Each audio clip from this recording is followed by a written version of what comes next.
বাংলাদেশে জাকাত যেই পদ্ধতিতে দেওয়া হয়, আমরা আলেমরা সবসময় বলছি এই পদ্ধতিতে জাকাত দিলে জাকাত হবে না। জাকাত দিতে হইব হিসাব কইরা।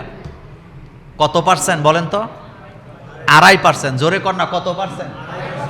1 লক্ষ টাকার জাকাত কত টাকা? 2,500 টাকা। 1 কোটি টাকার জাকাত 2.5 লক্ষ টাকা। আপনার ঘরে যদি 7.5 তোলা স্বর্ণ, 52.5 তোলা রূপা থেকে থাকে, আপনার উপরে কি বলে জাকাত ফরজ, জাকাত ফরজ, জাকাত ফরজ। কম থাকলে লাগবে না। কিন্তু 7.5 তোলা হওয়া মাত্রই কি এই স্বর্ণের উপরে আপনার জাকাত ফরজ। কিন্তু দুদকে যখন ধরে, ডাকাইতি যখন হয়, মাঝে মধ্যে কার ঘরে স্বর্ণ আছে আমরা কিন্তু জানি না। মাঝে মধ্যে ডাকাইতি হইলে টের পাই, কয় 200 ভরি নিছে। কথা কর না কেন? কয়শো ভরি? তার মানে এই 200 ভরি তার ঘরে ছিল, কিন্তু এই লোকটারে তো এতদিন 200 ভরি জাকাতের স্বর্ণ কি বলে স্বর্ণের জাকাত দিতে আমরা দেখলাম না। কুমিল্লা রেস করছে, এরকম একটা ঘটনা ঘটছে। এক ভদ্রলোকের ঘরে চুরি হয়েছে। পরের দিন পত্রিকায় আইছে ওনার ঘর থেকে 48 ভরি কি নিছে? স্বর্ণ নিছে। লোকটা বিদেশে থাকতো নাকি। তো এই লোকটা আবার আমার মসজিদে জুমা পড়তো, কিন্তু আমার এত চিনা জানা লোকটা আমার কত ভরি স্বর্ণ বললাম, কিন্তু কোনোদিন জাকাত দেয় নাই। আমাদের জুমুরেও 2-1 জন থাকতে পারে স্বর্ণ অন্তত 10-12 ভরি আছে, কিন্তু মাগার জাকাত না, দিবে না। এটা গোপন আছে। এটা বাংলাদেশের মানুষেরা জাকাতের ব্যাপারে সবচেয়ে বেশি ফতুয়া তালাশ করে, খালি কিভাবে ফাঁকি দেওয়া যায়। আমি ব্যক্তিগতভাবে জাকাতের ব্যাপারে যত প্রশ্ন পাই, অন্য ব্যাপারে এত প্রশ্ন পাই না। মানে কিভাবে জাকাত কি করা যায়, ফাঁকি দেওয়া যায়। এমনি আছে দেওয়া লাগবে নি, হেমনি আছে দেওয়া লাগবে নি, এমনি আছে দেওয়া লাগবে নি। শোনেন, জাকাতের মাসালাটা যেখানে সেখানে আপনি প্রশ্ন করলে উত্তর পাবেন না। যারা জাকাত নিয়ে গবেষণা করে, জাকাত নিয়ে কাজ করে, তাদের কাছ থেকে আসল কথাটা আপনি কি পাবেন। 2-1টা কথা বলে দিয়ে যাই, সব কথা তো জুমার নামাজের শর্ট টাইমে বলা যায় না। জাকাত গচ্ছিত মালের উপরে আসে। যেমন কোনো মহিলার ঘরে বা আপনার ঘরে 7.5 তোলা স্বর্ণ আছে, এই স্বর্ণটার উপরে আপনি জাকাত দিবেন কত পার্সেন্ট? 2.5%। তো স্বর্ণ তো আর দিবেন না, আপনি টাকা হিসাব করে দিয়ে দিবেন। একটা ক্রিটিক্যাল প্রশ্ন আমাদের বাংলাদেশে ঘুরে যে, হুজুর স্বর্ণের মালিক আমার স্ত্রী, আমি কি জাকাত দেব না আমার স্ত্রী দিবে? আমাদের বাংলাদেশে স্বর্ণের ব্যাপারে 90% পুরুষেরা তার স্ত্রীকে ঠকায়। মনোযোগ আছে নি? রোজা তো রাখছেন, একটু জোরে কর, মনোযোগ আছে? কত পার্সেন্ট বলছি? আচ্ছা, কিভাবে ঠকায় এবার এটা শোনেন। আমাদের কি বলে, কবির ভাইরে দিয়ে কই, কবির ভাই বিয়ে করছে, বিয়ে করার সময় স্ত্রীরে 10 ভরি স্বর্ণ দিছে। কয় ভরি? কিন্তু স্বর্ণ দেওয়ার সময় উনি এটা ক্লিয়ার করে নাই যে স্বর্ণটা কি বউরে একবারে দিয়ে দিছে নাকি এটা ওনার মালিকানা শুধু ব্যবহার করার জন্য দিছে। এই চালাকিটা আমাদের বাংলাদেশে 90% ঘরে ঘরে আছে,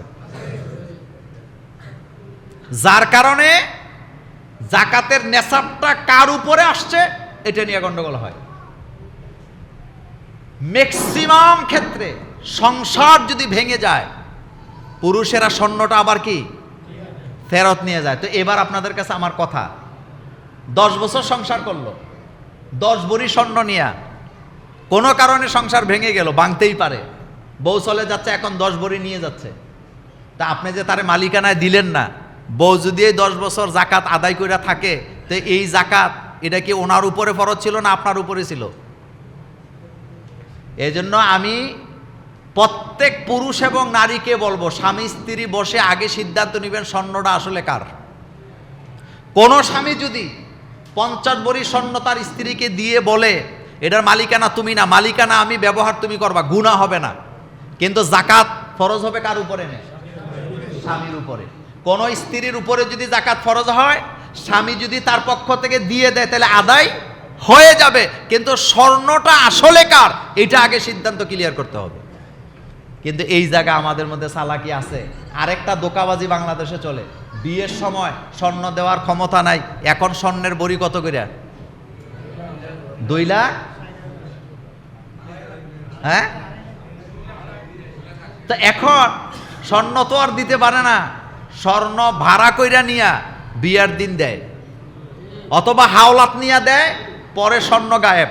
এরকমের ঘটনা বাংলাদেশে আসেনি? এক ভদ্রলোক বিয়ে করছে, যেই বাড়িতে বিয়ে করছে তারা খুব প্রভাবশালী মেয়ে, মানে খুব কি বলে সম্মানী পরিবারের মহিলা। তো বিয়ের সময় সে 20-25 ভরি স্বর্ণ মহিলারে দিছে, কিন্তু স্বর্ণটা আনছে মূলত হাওলাত। দেওয়ার সময় মুখ ফুলায় বলছে এটা আমি আমার বউকে দিছি, কিন্তু যাদের থেকে স্বর্ণ হাওলাত আছে তাদেরটা আবার ফেরত দেওয়া লাগবে নাকি লাগবে না? মাস দেড়েক পরে শ্বশুর বাড়িতে গেছে, যাওয়ার পরে বউরে কইছে এলাকার অবস্থা বেশি একটা ভালো না, চুরিদারি হয়, স্বর্ণগুলা খুইলা বালিশের নিচে রেখে দাও। তো সমঝোতার ভিত্তিতে স্বর্ণ টর্ণ খুইলা বালিশের নিচে রাখছে। এরপরে বউ যখন ঘুমাইছে উনি স্বর্ণ লিয়া গায়েব। তো এই যে গায়েব করলো, উনি যদি স্বর্ণ না দিত কোনো সমস্যা ছিল? রাসূল সাল্লাল্লাহু আলাইহি ওয়াসাল্লাম বলছেন তোমরা বিয়ে করো একটা লোহার আংটির বিনিময়ে হইলেও। কথাটা এদিকে চান, বুখারীর হাদিসে আসছে, রাসূল বলছে তোমরা বিয়ে করো একটা কিসের আংটি? তো লোহার আংটির দাম কত? লোহার আংটির দাম কত? মোহরানা কত দিল আর কত পাইলেন এটা ইম্পর্টেন্ট না, ইম্পর্টেন্ট হলো আপনার মেয়েটা সুখে আছে কিনা, ওইটা ইম্পর্টেন্ট। কথা বোধহয় বুঝেন নাই। একেবারে কুমিল্লা শহরে 6 তলা বাড়ি আছে, শূন্য পাগল হয়ে গেছে, মাইয়া বিয়ে দিত। দেওয়ার পরে উনি যে ড্রয়িং রুমে কাজের লোকের মতো বসে থাকে, তারা ওনার সাথে ভালো ব্যবহার করে না। যেই পোলার কাছে বিয়ে দিছে হেতে রাত্রেবেলা গাঞ্জা খাইয়া রাইতে 2টা বাজে ঘরে ঢুকে। এরকমের একটা বিয়ে আপনার মেয়েরে দেওয়া কি খুব বেশি জরুরি ছিল? নাকি একটা ছেলে 5 ওয়াক্ত নামাজ পড়ে হালাল পথে চলে আলুর ভর্তা দিয়া খায়, রাতের 2টা বাজে ফোন দিলে আপনার মেয়ে বলে আব্বা অনেক সুখে আছি, ওই জায়গায় তো বিয়েটা দেওয়া দরকার ছিল। বিয়ে দেওয়ার সময় বাপেরা যে একটা ভাব লয়, কয় 50 লাখ টাকা মোহরানা দেওয়া লাগবে, 10 লাখ টাকা দিতে হবে। তো কেন? নিয়ত মূলত উল্টা। ভবিষ্যতে যদি গ্যাঞ্জাম লাগে তাহলে কি দিতে হইব? মামলা দিতে হবে। তো প্রথম নিয়তের মধ্যেই কি গলত। তো কথা বলছিলাম জাকাতের ব্যাপারে। কিসের ব্যাপারে? জাকাত কিন্তু মাপ নাই। জাকাত মাপ আসেনি? মাপ নাই। এখন আসেন, এই জাকাত আপনারা অনেক সময় মাদ্রাসায় দেন না আপনারা? আমি মাদ্রাসায় জাকাত দেওয়ার ব্যাপারে একটা কথা বলবো, যেহেতু এটা নিয়ে খুব বেশি বাড়াবাড়ি বাংলাদেশে হচ্ছে।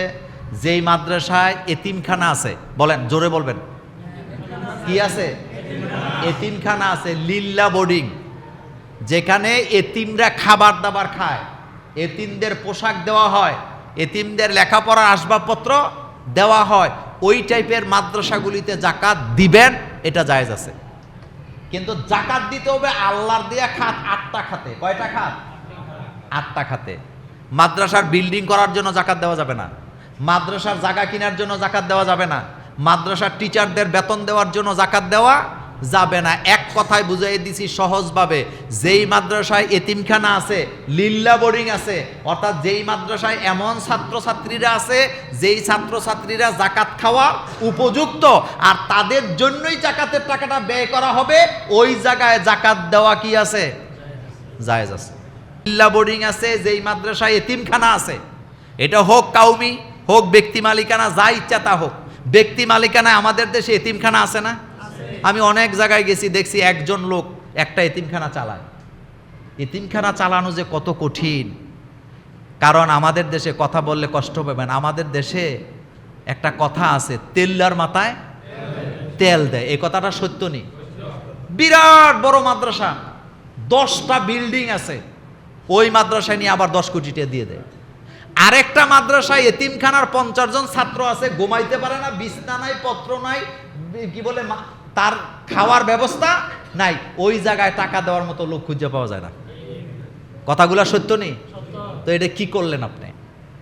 আমি অনুরোধ করব, যাদের জাকাত যারা দেয় লক্ষ লক্ষ টাকা, কাউমি মাদ্রাসা হোক আর যেই মাদ্রাসাই হোক, এতিমখানা যেগুলোতে আছে, আপনি যেই মাদ্রাসায় 10তলা বিল্ডিং আছে, 5তলা বিল্ডিং আছে, তারা স্বচ্ছ, তাদের হাজার হাজার ছাত্র আছে, তাদের চেয়ে বেশি গুরুত্বপূর্ণ গ্রামে গঞ্জে যারা এতিমখানা চালায়, এক বেলা খাবার পাইলে আরেক বেলা ঠিক মতো পায় না, ওই বাচ্চাগুলোর জন্য কিছু করা আমাদের দায়িত্বে আছে নাকি নাই?